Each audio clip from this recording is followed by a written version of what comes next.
তুমি কি দিয়ে ভাত খাচ্ছ বাপের বাড়িতে এসে? আমার সব থেকে ফেভারিট দুধ ভাত।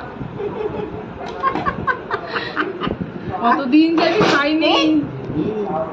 কি করছিস তুই? কতদিন যে আমি খাইনি। শর্টটা খাবি? না তুই খাও। কালকে ফোনে বলছি মা তুমি দুধ নিয়ে রাখবে, রাত্রে আমি দুধ দিয়ে ভাত খাবো গিয়ে। ঠিক হয়ে যাবে।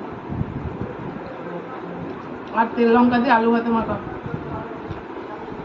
অসাধারণ। অনেক ভাত দিয়ে ফেলেছে গো।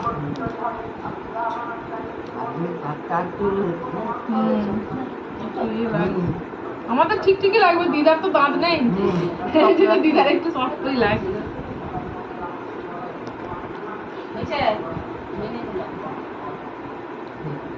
অসাধারণ খেতে।